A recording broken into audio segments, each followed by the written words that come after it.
Hello everyone, welcome back to अनसरकारी।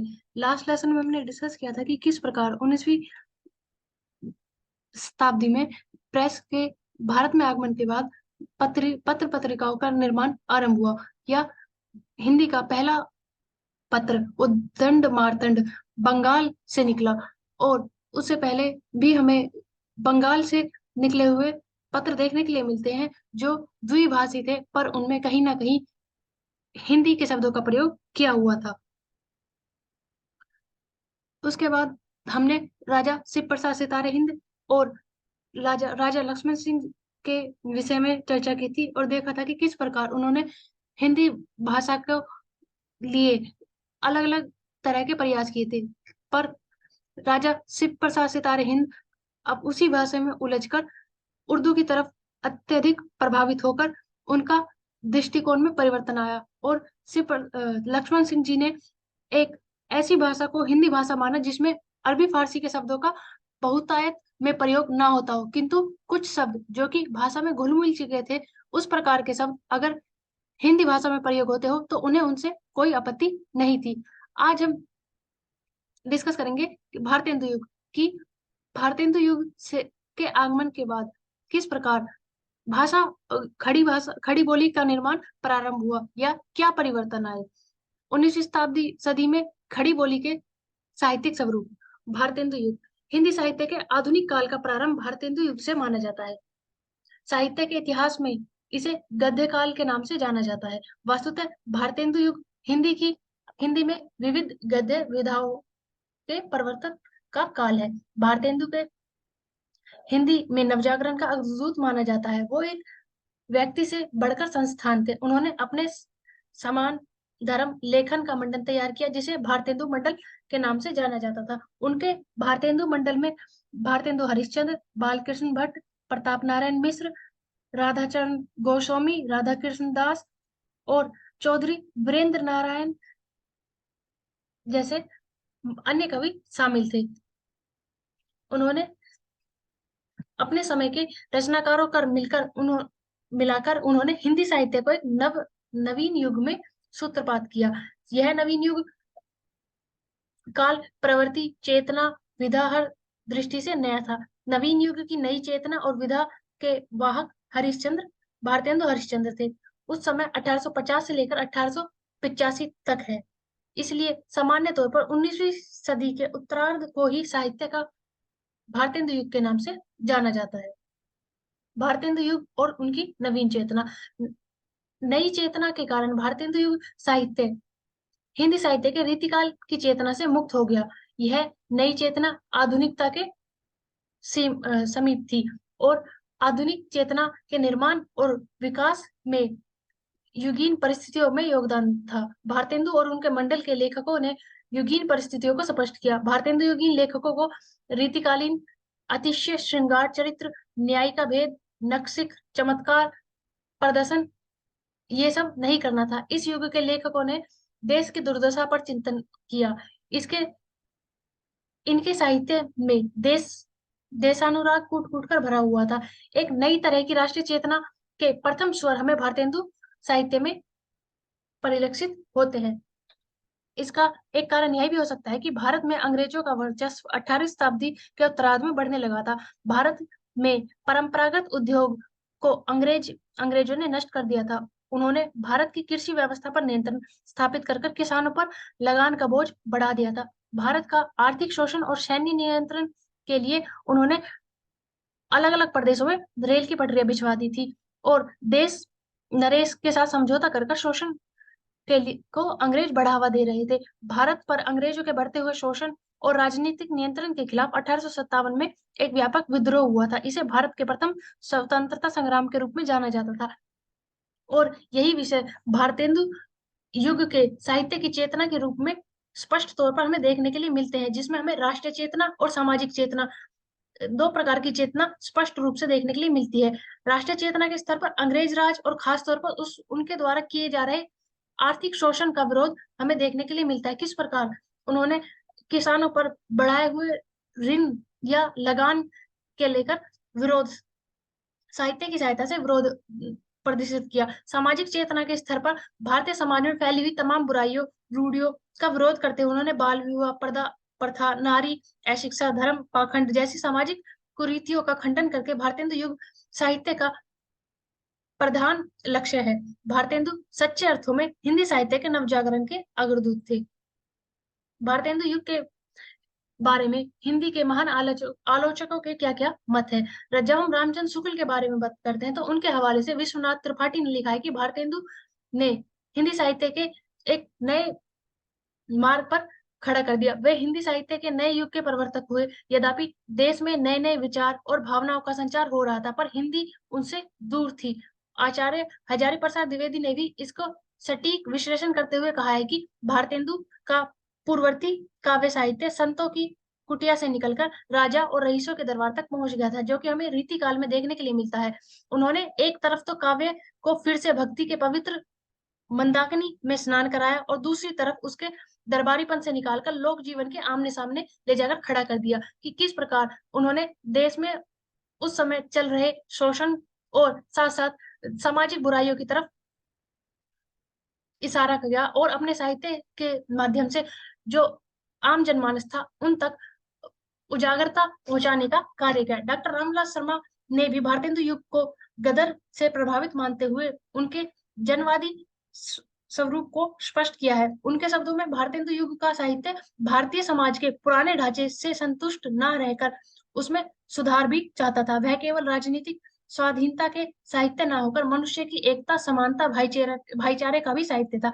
Bharatendu स्वदेशी आंदोलन के अग्रदूत न थे, वे समाज सुधारक में भी प्रमुख थे। उन्होंने शिक्षा, बाल विवाह जैसी कुरीतियों के लिए भी साहित्य के माध्यम से आम जनमानस तक अपनी बात प्रस्तुत की थी। नवजागरण और आधुनिकता की चेतना से भारतेंदु युगीन साहित्य सचमुच हिंदी साहित्य के नवीन युग का सूत्रपालन करता है।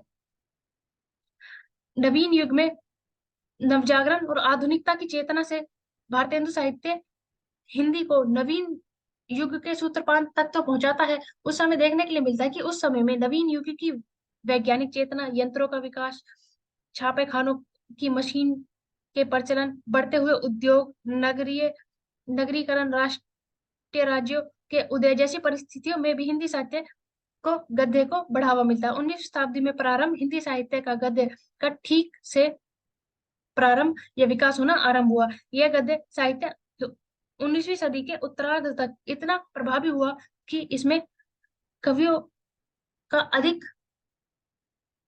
महत्वपूर्ण हो उठा। भारतेंदु युग में पद पर गद्य की प्रधानता का बड़ा कारण गद्य के में निर्मित विधाओं का प्रभाव देखने के लिए मिलता है। भारतेंदु युग में नाटक के पुनर्प्रचलन और कथा रूपी नवजागरण प्रयोग का संबंध देखने के लिए मिलता है। निबंध, आलोचनाएं, पत्र पत्रिकाओं के संपादन जैसे नवीन गद्य रूप का विकास हुआ। इससे हमें पता चलता है कि किस प्रकार भारतेंदु ने कथा रूपी पुराने चलनों का प्रयोग किया ताकि वह अपनी बात को स्पष्ट रूप से सबके सामने पेश कर सके। भारतेंदु युग के ठीक पूर्व अर्थात 19वीं शताब्दी के पूर्वार्ध में फोर्ट विलियम कॉलेज के भाषा अध्यापकों के लेखन से हिंदी साहित्य के गद्य के विकास की वास्तविक नींव पड़ी। ये भाषा प्रधान प्राध्यापक थे सदन मिश्र, सदासुखलाल, लल्लूलाल, ईशा खां। इनके अतिरिक्त राम प्रसाद निरंजन, राजा शिव प्रसाद सितारे हिंद और राजा लक्ष्मण सिंह के नाम हिंदी गद्य के विकास में दृष्टि से उल्लेखनीय है और भारतेंदु युग के विकसित हिंदी साहित्य के मूल चेतना और प्रवृत्ति के विकास के स्वरूप में चर्चा की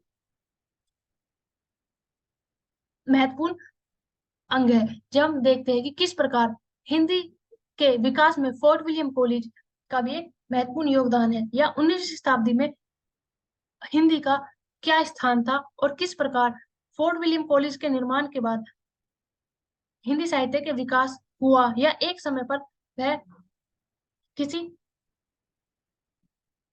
भाषाओं के द्वंद्व हुआ या फिर दो संप्रदाय के बीच में विभाजन की स्थिति उत्पन्न करता हुआ हमें देखने के लिए मिलता है। खड़ी बोली में कविताएं करने की कोशिश की भारतेंदु ने, परंतु वह उसमें संतुष्ट नहीं हुए।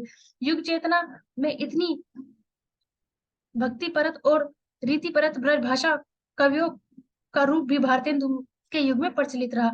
उल्लेखनीय है कि भारतेंदु की भाषा सरल सहज होने के साथ साथ ब्रज की बहुत ही रूढ़ियों से मुक्त थी।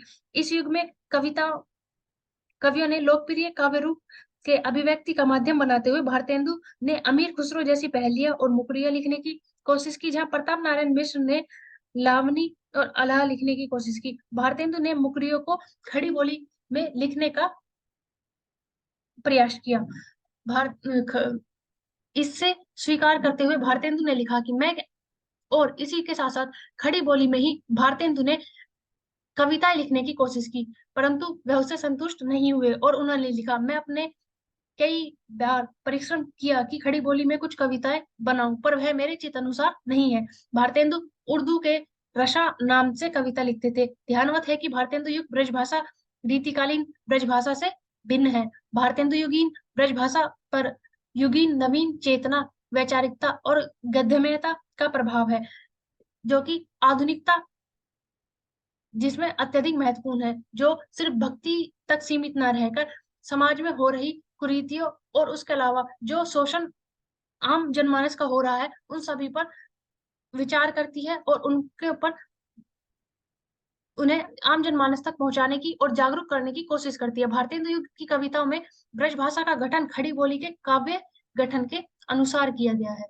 खड़ी बोली गद्य की इसी पृष्ठभूमि में भारतेंदु युग का गद्य साहित्य अपनी सारी नवीनता, मौलिकता और समृद्ध के साथ प्रकट हुआ। भारतेंदु ने सन 1868 में विद्या सुंदर नाटक का बंगला में अनुवादन किया, जिसे आचार्य शुक्ल के अनुसार हिंदी गद्य का बहुत ही सुडैल रूप का आभास दिया। इसी वर्ष उन्होंने कवि वचन सुधा नामक एक पत्रिका निकाली, जिसे पहले पुराने कवियों की कविता छपी करती थी, पर बाद में गद्य लेखन में वह रहने लगे। डॉक्टर शारदा वेदालंकार के अनुसार 1873 में कवि वचन सुधा मासिक से आकर्षित हुई और इसमें गद्य रचना भी प्रकाशित होने लगी। भारतेंदु ने एक और मासिक पत्रिका निकाली, जिसे हरिश्चंद्र मैगजीन के नाम से उन्होंने आरंभ किया था। 8 संख्याओं के बाद वह हरिश्चंद्र चंद्रिका हो गई। आचार्य रामचंद्र शुक्ल के अनुसार हिंदी गद्य की ठीक परिष्कृत रूप पहली पहल इसी चंद्रिका में प्रकट हुआ। स्वयं भारतेंदु ने भी नई चाल की हिंदी का उदय इसी समय में माना है। उनके कालचक्र नाम से अपनी पुस्तक में यह नोट किया है कि हिंदी नई चाल में ढलने लगी 1873 ईस्वी में। हिंदी किन अर्थों में नई चाल में ढलने लगी, इसकी व्याख्या आचार्य रामचंद्र शुक्ल ने की है और उन्होंने कहा है कि भाषा का निखरा हुआ श्रेष्ठ सामान्य रूप जो भारतेंदु की कला के साथ ही प्रकट हुआ, और इस मूल्यांकन में भारतेंदु की गद्य भाषा को पंडिताऊपन, ब्रजभाषापन, पूर्वीपन, उर्दूपन और आगरे की बोलचाल के फुटकल से मुक्त निखरी हुई भाषा कहा है। शुक्ल जी के अनुसार अन्य मंजी हुई परिष्कृत भाषा है और यह भी माना है कि प्रस्ताव काल समाप्त होते हुए भाषा का स्थिर रूप हुआ है। संभवतः यहाँ शुक्ल जी ने भारतेंदु जी की तुलना मुंशी सदासुखलाल जी से की है, जिनकी जो भाषा तो साधु ही थी पर उनमें बहुत अधिक पंडिताऊपन था। लल्लूलाल जी की भाषा उचित थी पर उसमें ब्रज भाषापन और था, जिसकी वजह से उनमें ब्रज भाषा के अधिक प्रयोग देखने के लिए मिलते हैं। जब हम सदल मिश्र की साहित्य की देखते हैं तो उसमें पूर्वीपन की झलक हमें देखने के लिए मिलती है। वहीं राजा सदाशिव जो आरंभ में तो हिंदी के पक्ष में थे, पर समय के साथ उनमें दृष्टिकोण में परिवर्तन आया और उनका उर्दूपन शब्दों तक ही परिसीमित न रहकर वाक्य विन्यास तक में घुस गए, जिसके कारण उनकी भाषा में उर्दूपन और अरबी फारसी के शब्द अत्यधिक आने लगे, जो उस समय की ऊंची जाति के लोगों द्वारा या जो उस समय ब्रिटिश राज के उचित पदाधिकारी थे उनके द्वारा भाषा प्रयोग में की जाती थी। जब हम राजा लक्ष्मण सिंह जी की बात करते हैं तो उनकी भाषा विशुद्ध और मधुर तो अवश्य है, पर आगरे की बोलचाल के फुट उनके साहित्य में देखने के लिए मिलती हैं। संभवतः उनके साथ तुलना कर कर ही आचार्य रामचंद्र शुक्ल ने कहा है कि भारतेंदु जी के गद्य भाषा का मूल्यांकन करने पर हमें पता चलता है ना तो इसमें पंडिताऊपन है, ना ब्रजभाषापन है, ना पूर्वीपन है, ना उर्दूपन है, और ना ही आगरे की बोलचाल के पुट इसमें देखने के लिए मिलते हैं। यह भाषा मंजी हुई प्राकृष्ट भाषा है। पर डॉक्टर रामविलास शर्मा ने शुक्ल जी के इस निष्कर्ष को अस्वीकार करते हुए कहा है कि हिंदी नई चाल में ढल गई। 1873 का अर्थ यह किया है कि 1873 ईस्वी में हिंदी में नई चाल के साहित्य की रचना आरंभ हुई। उन्होंने प्रचुर उदाहरण और तर्कों से यह प्रमाणित किया है कि भाषा संचार की दृष्टि से लल्लू लाल जी के प्रेम सागर, बैताली पच्चीसा और मीर अमन की बागह बारह से लेकर भारतेंदु युग के लेखन में अनेक समानताएं हैं, और कम से कम भारतेंदु काल में तो हिंदी गद्य का स्वरूप स्थिर नहीं हुआ था। भाषाई संरचना की दृष्टि से हिंदी गद्य का मानक रूप 20वीं शताब्दी के प्रथम दशक में स्थिर हुआ था, जिसका श्रेय विशेष रूप से आचार्य महावीर प्रसाद द्विवेदी और उनके समान रूप से उस युग के अन्य हिंदी लेखकों को जाता है, जिसमें देवकी नंदन खत्री, जिनकी रचनाएं 1891 से लेकर 1900 ईस्वी में अत्यंत लोकप्रिय हो चुकी थी, उनके पहले ही आधुनिक मानक हिंदी का सुंदर नमूना पेश कर चुके थे।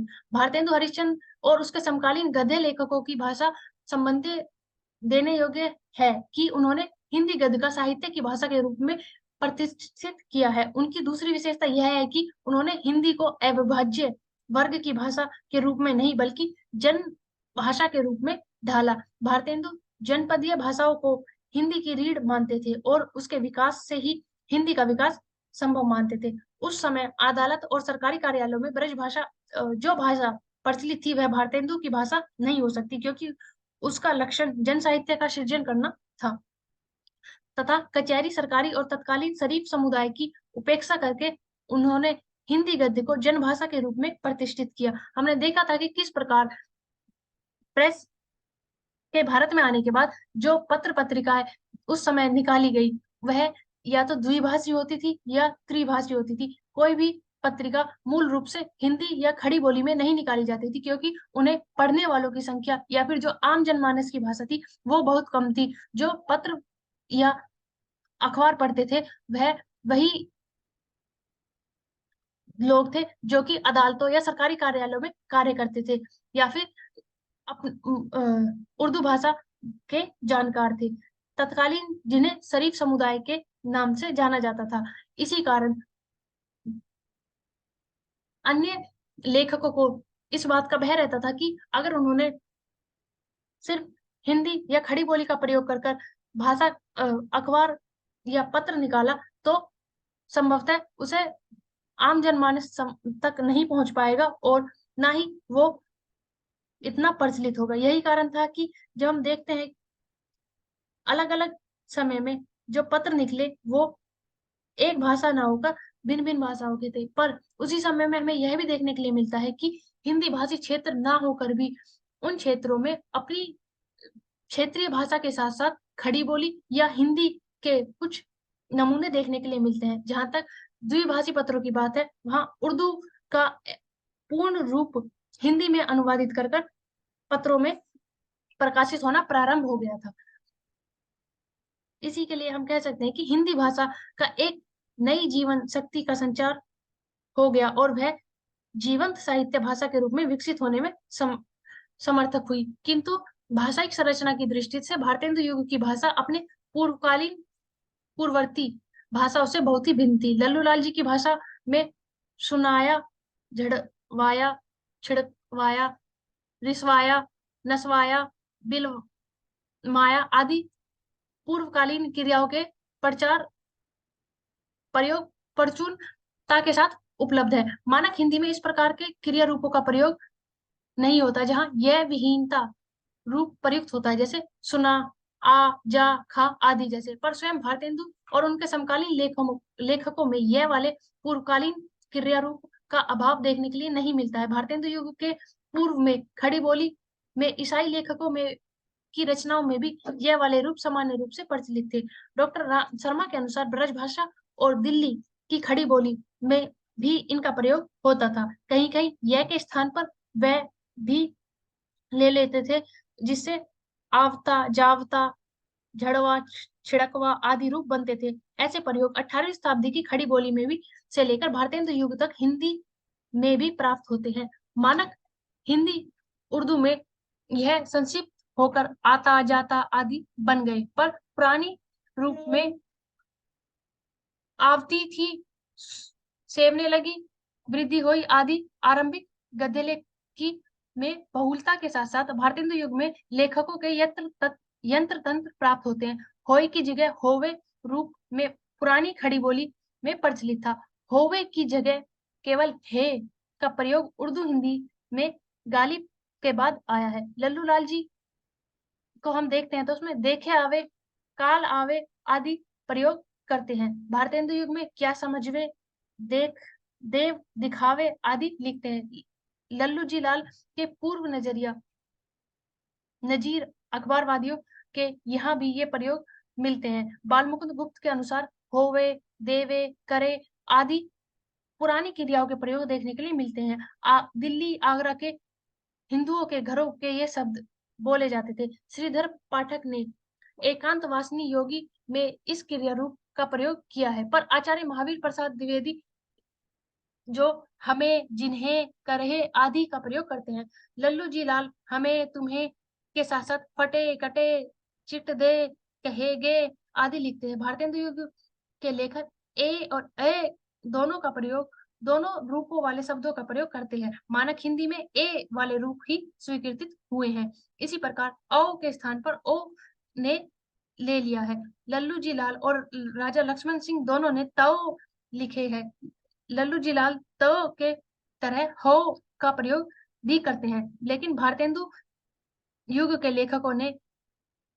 लेखकों में भी ये प्रयोग देखने के लिए मिलते हैं। मानक हिंदी में तो और हो रूप प्रचलित है। डॉक्टर रामविलास शर्मा के अनुसार क्रियापदों में ही नहीं, अन्य कोटियों में भी शब्दों में यह और वह के विकल्प बहुत पुराने हो चुके हैं। भारतेंदु और उसमें पहले की हिंदी में वह वाले रूप अधिक मिलते हैं, पर धीरे धीरे यह वाले रूप हावी होने लगे और अब यह वाले रूप ही मानक रूप में आ जाते हैं।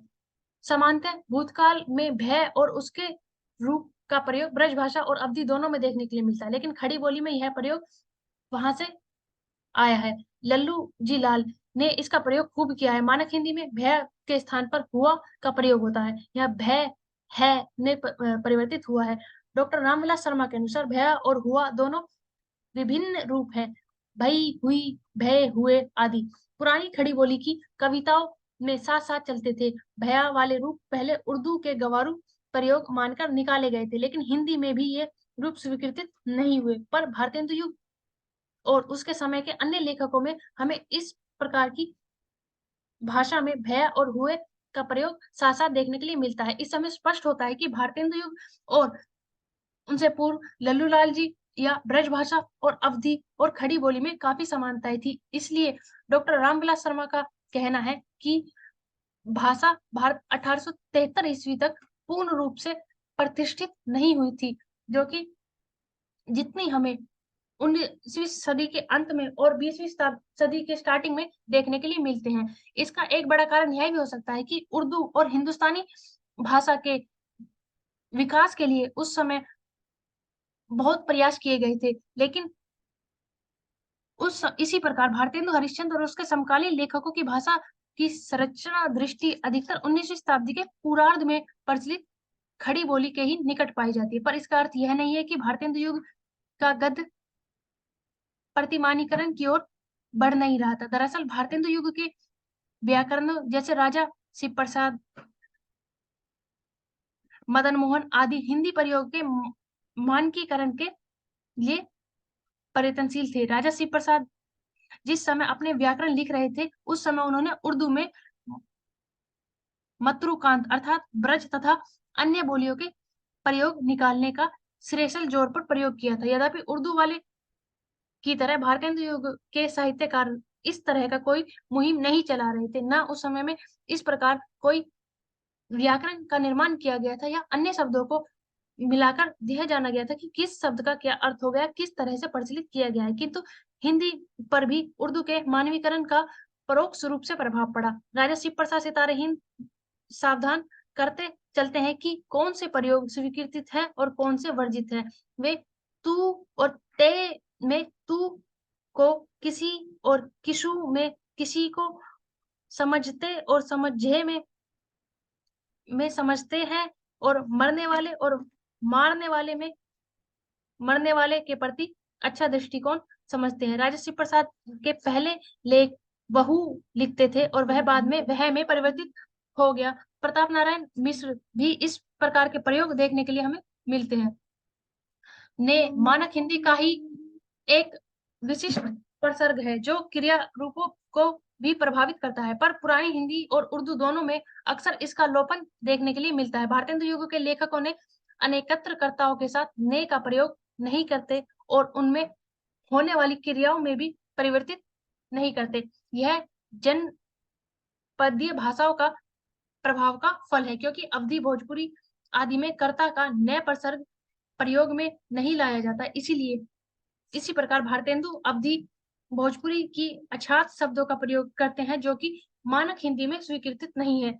इससे हम कह सकते हैं कि 1873 तक हिंदी पूर्ण रूप से प्रतिष्ठित नहीं हुई थी और न ही मानवीकरण के उस स्तर पर पहुंची थी। पर इसका यह अर्थ नहीं है कि भारतेंदु युग और भारतेंदु मंडल ने हिंदी या खड़ी बोली के विकास में भूमिका नहीं निभाई। उन्होंने खड़ी बोली को एक महत्वपूर्ण स्तर पर ले जाकर अवस्थित कर दिया, जिसके उदाहरण हमें देखने के लिए मिलते हैं कि भारतेंदु ने भक्ति परत और रीति परत दोनों तरह की कविताएं की हैं, लेकिन उनकी कविताओं में सामाजिक और राष्ट्रीय चेतना का स्वर प्रधान रहा है। भारतेंदु युग ने जीवन, समाज और देश की समस्याएं कविताओं का विषय बनाई। भारतेंदु और उनके समकालीन कवियों ने तत्कालीन ब्रिटिश साम्राज्य द्वारा भारत की आर्थिक देहन और शोषण को उजागर करते हुए भारतेंदु द्वारा रचित पंक्तियां उल्लेखनीय है कि अंग्रेज राज सुख राज सब सजे सब भारी, पे धन विदेश चली जात इन्हें अति अखबारी। यहाँ भारतेंदु ने ड्रेन ऑफ वेल्थ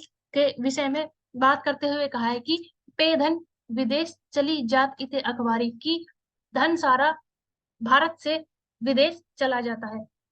वह अत्यधिक स्पष्ट शब्दों में इसलिए नहीं कह पाए क्योंकि उस समय प्रेस पर प्रतिबंध और पत्रिका या पत्र पर बैन लगाया जा रहा था, जिसके कारण उन्होंने